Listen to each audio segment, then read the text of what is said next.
नमस्कार और स्वागत है इस खास चर्चा में। आज हम देख रहे हैं हिंदी सिनेमा ने भारत के विभाजन जैसी ऐतिहासिक त्रासदी को कैसे दर्शाया है। हमारे पास अब्दुल्ला मंसूर का एक लेख है जो पसमानदा डेमोक्रेसी पर प्रकाशित हुआ था और इसका शीर्षक है देश की आजादी, भारतीय समाज और सिनेमा में विभाजन के दृश्य। जी। ये लेख सवाल उठाता है कि 1947 में जब आजादी मिली तो साथ में बंटवारे का जहर भी घुला। सिनेमा ने इस दर्द को कैसे दिखाया? क्या ये तस्वीरें पूरी कहानी कहती हैं? चलिए इस पड़ताल को शुरू करते हैं। बिल्कुल। और ये विषय इसलिए भी महत्वपूर्ण है क्योंकि सिनेमा महज मनोरंजन नहीं है। हाँ। है ना? ये तो समाज की याददाश्त का एक तरह से दस्तावेज भी है। सही कहा। विभाजन ने सिर्फ भूगोल ही नहीं, दिलों को भी बांटा, जिंदगियां बदली। तो सवाल ये है कि सिनेमा की इस याददाश्त में किसकी कहानियां शामिल है और किसकी अनसुनी रह गईं, खासकर उस दौर की उथल-पुथल और उसके बाद जो माहौल बना उसको देखते हुए। हाँ, और लेख बताता है कि शुरुआत में यानी 1950 और 60 के दशक में हिंदी सिनेमा बंटवारे पर सीधे बात करने से थोड़ा हिचकिचाता सा था। छलियां 1960 या धर्मपुत्र 1961 जैसी फिल्में विषय को छूती तो हैं, पर शायद सतही तार पर। ज्यादा जोर ऐसा लगता है सांप्रदायिक सद्भाव दिखाने पर था, ना कि विभाजन की भयावहता पर। हाँ, ये एक बात थी। ये थोड़ा हैरान भी करता है क्योंकि फिल्म इंडस्ट्री में उस वक्त पंजाब से आए कितने ही लोग थे जिन्होंने विभाजन को अपनी आंखों से देखा था, भोगा था। हाँ, ये संकोच दिलचस्प है। इसके पीछे शायद कई वजह हो सकती हैं। एक तो शायद उस वक्त की सरकारी नीतियां हो कि भाई राष्ट्र निर्माण पर जोर दो, एकता दिखाओ। हो सकता है। या फिर खुद इंडस्ट्री की अपनी एक अनिश्चितता हो सकती है। देखिए, ये बहुत संवेदनशील और विस्फोटक मुद्दा था, तो उसको छेड़ने से शायद बचा जा रहा था। हाँ, डर तो रहा ही होगा। और मुख्य धारा का सिनेमा तो अक्सर यथार्थ की कड़वाहट से ज्यादा एक कह सकते हैं काल्पनिक सामंजस्य से दिखाना पसंद करता है। लेकिन फिर ये चुप्पी टूटी 1973 में IMS सत्यो की गर्म हवा। मुझे याद है बलराज साहनी का वो किरदार, कमाल का अभिनय था। ओहो, बिल्कुल। वो आगरा के एक मुस्लिम व्यापारी की दुविधा, उसकी असुरक्षा कि वो यहीं रहे या जाए, बहुत बहुत गहराई से दिखाया था। इसे तो मील का पत्थर माना जाता है। निश्चित रूप से गरम हवा एक बहुत बहुत महत्वपूर्ण फिल्म थी। पहली बार शायद इतने सीधे तौर पर भारत में रह गए एक मुस्लिम परिवार की कश्मकश को दिखाया गया। हाँ। लेकिन यहीं पर लेख एक जरूरी नुक्ता उठाता है, वो ये कि इसमें जो मुसलमान दिखाया गया सलीम मिर्जा का किरदार, वो एक शहरी पढ़ा लिखा मध्यवर्गीय, मतलब जिसे कहते हैं संभ्रांत या अशराफ मुसलमान था। अच्छा, हाँ, ये बात तो है। तो वो बहुसंख्यक कामगार मुसलमान जिन्हें पसमानदा कहा जाता है, जैसे जुलाहा, कसाई, धोबी, मोची, नाई, हलालखोर, उनकी कहानी अभी भी नदारत थी। उनकी जिंदगी, उनकी मुश्किलें पर्दे पर नहीं आई। ये बहुत अहम फर्क है। फिर 1987 में आई गोविंद निहलानी की तमस, जो भीष्म साहनी के उपन्यास पर आधारित थी। तमस। इसे विभाजन की सबसे राजनीतिक व्याख्याओं में से एक माना जाता है। इसने हिंसा और सत्ता की साजिशों को बड़ी बेबाकी से दिखाया था। वो दंगे भड़कने वाले सीन आज भी याद है। हाँ, तमस ने विभाजन के पीछे धर्म और राजनीति के गठजोड़ को उजागर किया, जो आज भी प्रासंगिक लगता है। बिल्कुल। मगर यहाँ भी जैसा लेख इंगित करता है, मुसलमान किरदार एक अमूर्त दूसरे की तरह है। मतलब उसकी जातीय, सामाजिक, आर्थिक पृष्ठभूमि उतनी स्पष्ट नहीं होती। वो एक समूह है, पर उस समूह के अंदर की विविधता वो यहाँ भी नहीं दिखती। तो मतलब पैटर्न वही रहा एक तरह से। खैर, इसके बाद और भी फिल्में आई जिन्होंने अलग अलग पहलुओं को छुआ, जैसे दीपा मेहता की 1947 अर्थ। हाँ, पारसी नजरिए से। हाँ, उसने पारसी नजरिए से विभाजन दिखाया। फिर पिंजर आई 2003 में, अमृता प्रीतम के उपन्यास पर। पिंजर तो बहुत दमदार फिल्म थी। बहुत। उसने औरतों की त्रासदी और उनके संघर्ष को केंद्र में रखा। वो पूरो का किरदार याद आता है जो कहती है कि इज्जत से ज्यादा इंसान होना जरूरी है।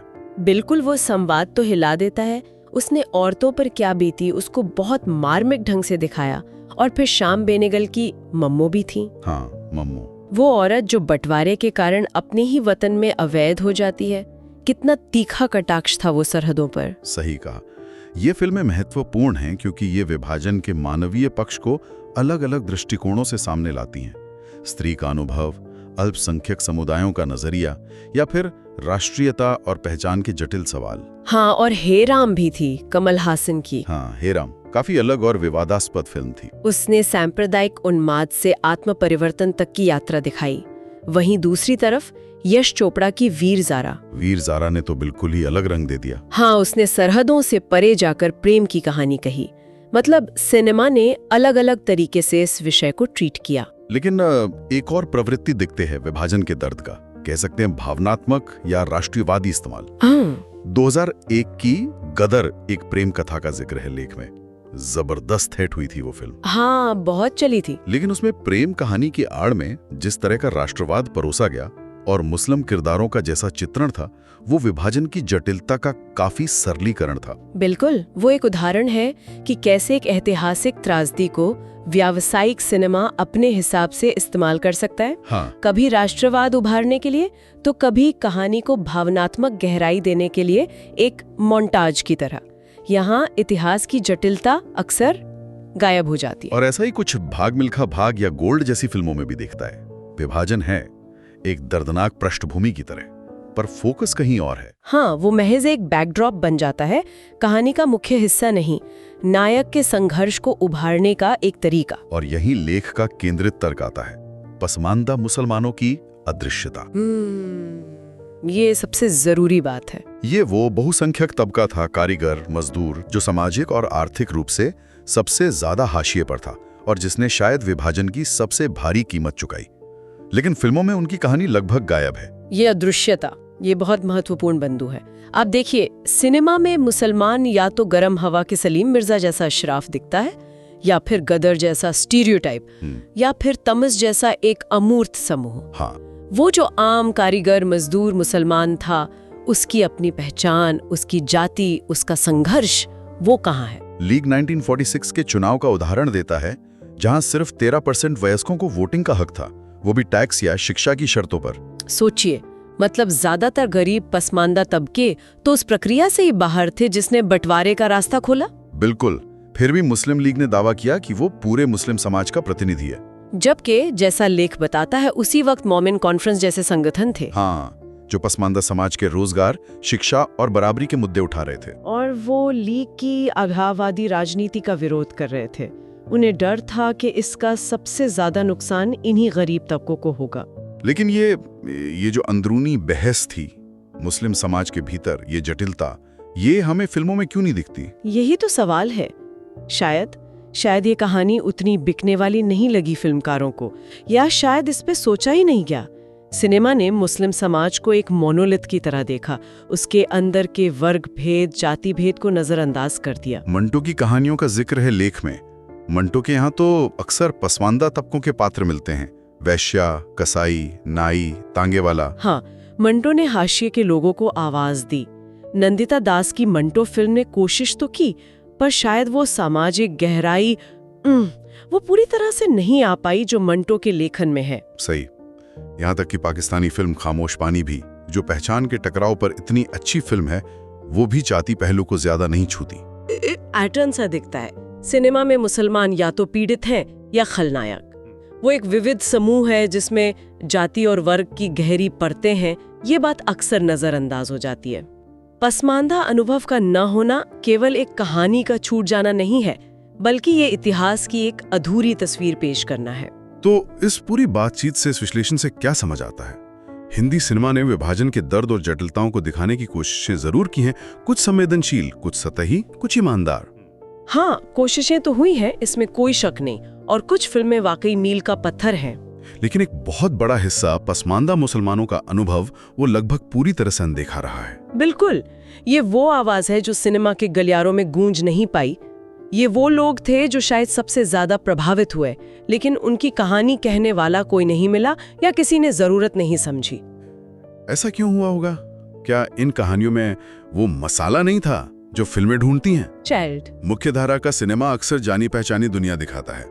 हाशिए की कहानियां जटिल होती हैं, शायद व्यावसायिक रूप से जोखिम भरी लगती हों। और ये भी है कि सांस्कृतिक मंच पर हमेशा से संभ्रांत वर्ग का दबदबा रहा है, तो उन्हीं की कहानियां ही ज्यादा सुनाई देती हैं। तो मतलब सिनेमा ने विभाजन का जो इतिहास लिखा है वो अधूरा है। हाँ, अधूरा है। अधूरा इसलिए कि उसमें सबकी आवाज शामिल नहीं है। अगर सिनेमा वाकई समाज की आत्मा की आवाज बनना चाहता है, तो उसे उन आवाजों को भी मंच देना होगा जो अब तक हाशिए पर रखी गई हैं। विभाजन का यथार्थ तब तभी पूरा होगा जब उसमें सबकी पीड़ा शामिल हो, खासकर उस गुमनाम इंसान की जो उस त्रासदी का सबसे बड़ा शिकार बना, पर कहानी से गायब रहा। ये सिर्फ इतिहास की बात नहीं है, ये आज के प्रतिनिधित्व का भी सवाल है। और ये बात हम श्रोताओं के लिए भी सोचने वाली है।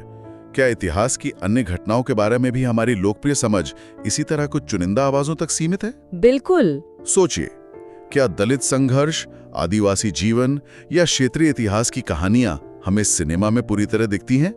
या वहां भी इतिहास का एक चुना हुआ सुविधाजनक संस्करण ही हमें ज्यादातर देखने को मिलता है?